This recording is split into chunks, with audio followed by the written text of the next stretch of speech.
Welcome back and welcome to another full lap and test, and this week we're in the Progen Emerus. And off we go. So usual rules for those who haven't seen one of these videos before: we do a full lap. It's the exact same lap that I do with every single car.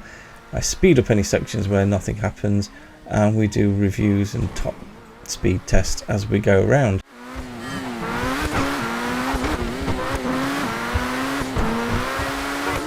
I don't restart when I crash, but I do make a note of any crashes where I lose control, like that one. So city handling for this, I'm going to give it a 5 out of 10. It's a bit of a handful. It's very, very pointy. Some of the other handling we'll come to later is pretty good, but in the city this thing is just a nightmare. Very pointy on the front end and a lot of power on the rear end, so it's easy to both understeer and then oversteer at the same time somehow. Yeah, not fun to drive fast through the city at all. But get it out on the freeway and it is a completely different beast, because the downforce levels on this thing are absolutely insane. You can pretty much just throw it into any corner. You look at all of these corners as I'm going around the freeway, I'm hardly easing off for any of them. I did have to ease off for Cliffgate corner, but that's to be expected, otherwise you will end up in the sea.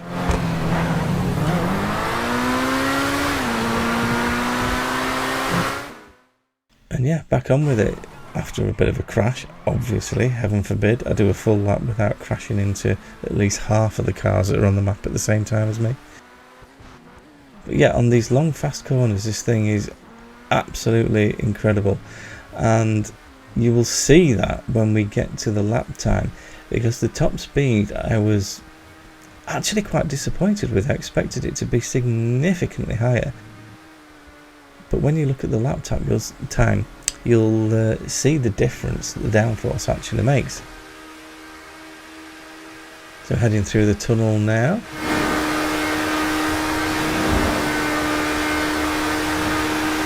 The usual same two markers are exactly a mile apart, so what I do is I time the distance between the two markers, do a little bit of simple maths, and that tells us the average speed over that period. And I chose this part of the map because it is one of the fastest parts of the map. And there you go, 30.03, giving us 119 average. I was expecting the Emerus to be way higher than that, but when you actually look at the lap time when we get to the end of the map, you'll see the difference it makes having a car that's able to go a little bit quicker through those fast corners. Well, I say a little bit quicker, a lot quicker. So we'll just speed up as we go down the back side of the map.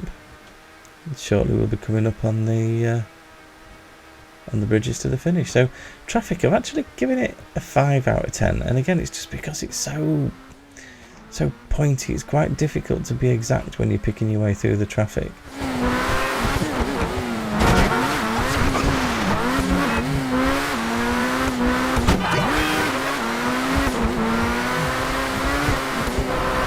Here we go, home stretch on the bridge, and let's see. You can already see, looking at the time, if you've seen any other videos, that we are way ahead of the other two. We're almost a minute ahead of the Tempesta at this point. So as we come round, the finishing point is right underneath this sign on the right, and there we have it, 9:12:21, still with 119 mph top speed. Now that's the same top speed as the Tempesta, and that did a 9:56 lap time, and yes, it was a particularly scruffy lap, but that's a huge difference in lap time. Anyway, I hope you enjoyed this, and I will see you in the next one.